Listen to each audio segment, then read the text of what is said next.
Details, details, details. That's what makes the die-hard watch collector tick. Everybody knows that the watch collecting community are incredibly diverse. From Rolex worshippers to G-Shock idolizers and vintage gurus, we've all got our own little niche, but one thing that unites us all is the appreciation and the value that we place on the details.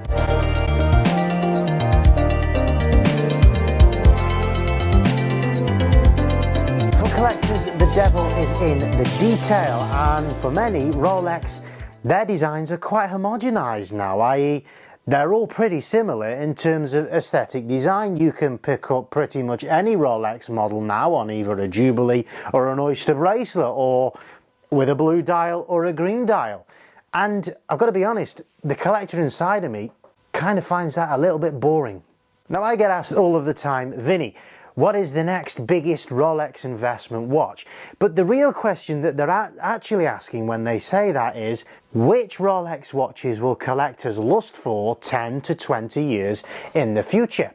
And that of course means understanding really how the weird and wonderful mind of a collector actually works.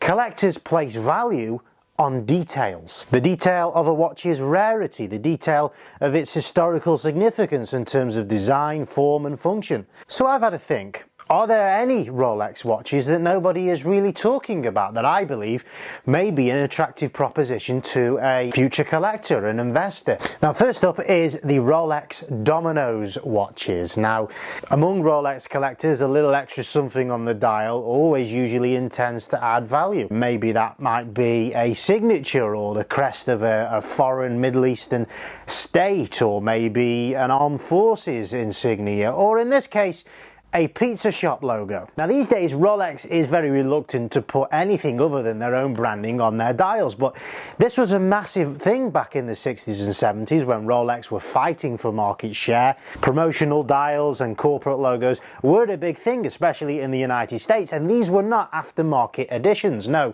they were genuine from the factory. Now these were typically intended as sales rewards, corporate gifts, or to mark a retirement, and the longest running association with the Rolex brand is of course Domino's, which has been going since the 1970s and still continues to this day. So what is the story then? Well, it actually starts with Bulliver. The founder of Domino's tells a story in his autobiography that he started giving away watches in 1977 when he wore a Bulliver with the Domino's logo on its dial. Since then, a franchisee asked what he had to do to get one of those, and it became the norm that if you generated $20,000 in sales for a week, that you would be awarded a Bulliver watch with the Domino's logo on the dial. Now this quickly evolved into Domino's handing out Seikos, so they went up a little bit in the world there, and even further it became the norm where they were issuing Rolex Air Kings with the Domino's logo on the dial. The benchmark is much more difficult to achieve now. Now it isn't just $20,000 for a week, you have to achieve $20,000 in revenue 4 weeks in a row. And of course that means, guys, that the Rolex Domino's line of watches, initially the Air Kings and now Oyster Perpetuals,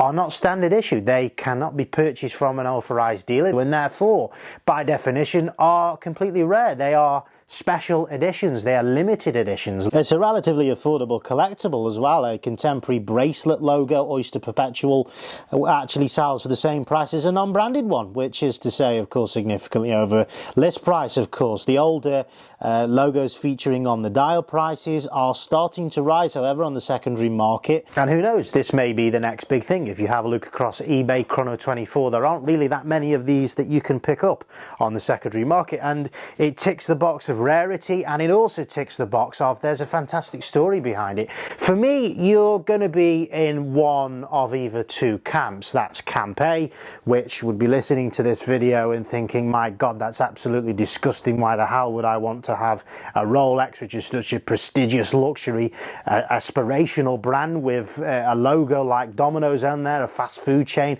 Of course, the two brands have really no shared values at all. Or you could be in Camp B that says, this is crazy. How did this happen? How could it come to be that a brand like Rolex would end up in bed with with Domino's, because that can't be exists, where people are so intrigued and interested to find out about this, that makes this such an attractive proposition. And guys, that's what collectors like to know. They like a story behind a watch. They like the fact that a watch is rare. Next up on my list is the ceramic Pepsi. That's the GMT Master 2 with the blue and red bezel. Now, if you'd have clicked on the thumbnail and you'd have seen it at the start of this video, you'd be thinking, well, obviously, yes, everybody wants the ceramic Pepsi. It's one of the most hyped models out there.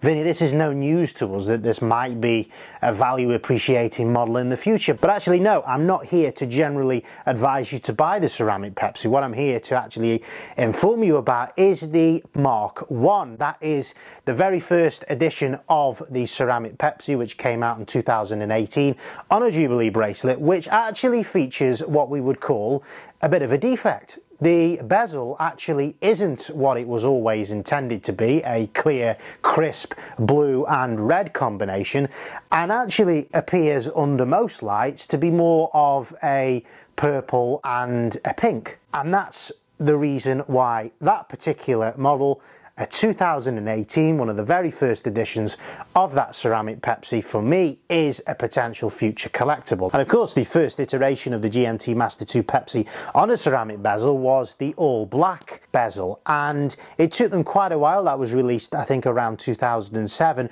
to launch the Batman model, which is the blue and black variation, and then even longer, up to 2018, to finally release the iconic iteration of the GMT Master, which hark back to the very first edition back in the 1960s of what we all call the Pepsi. When that first came out in 2018, it appeared that the process that Rolex used to actually dye the bezel, those two colours, which was a double dipping process whereby the darker colour was dipped first and then the lighter colour was dipped afterwards, it appeared that when those colours actually set on that first generation of bezel, they hardened or dried in a slightly off tone. Now, this is quite obvious when actually you hold one of these 2018 variations next to a 2019 or a 2020, 2021. Now, since the apparent change in colours of the ceramic bezel, collectors and enthusiasts alike have started to refer to them as the Mark 1 and Mark 2, and there's even a Mark 3 now with an even darker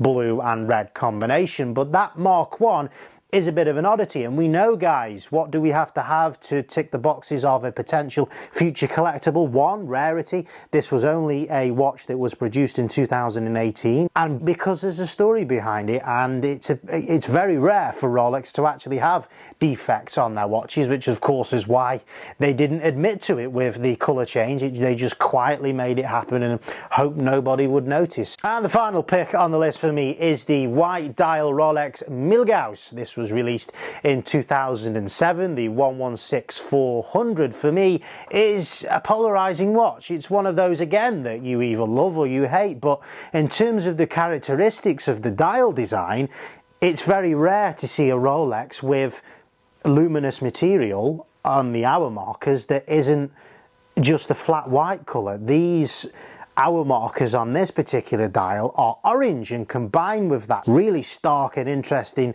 lightning bolt seconds hand, which of course harks back to the original Milgauss that we saw in the 70s, I believe it was. It's an amazing combination. The lume on the white dial version glowed blue in the dark and appeared orange in the light, further adding to its orange accents. Different coloured looms, or we call it faux patina, is usually something that's reserved for a brand like Tudor, Rolex's sister brand, that gets involved with more experimental designs. I believe this is a fantastic pick. It's very difficult for you to get hold of one of these that hasn't been polished. I mean, my God, I've come across so many of them that the case is as round as a football. If you can get your hand on one of those that's in mint condition, full box and papers, it's going to be very difficult to do. You've got to bide your time, as with all of these things, guys.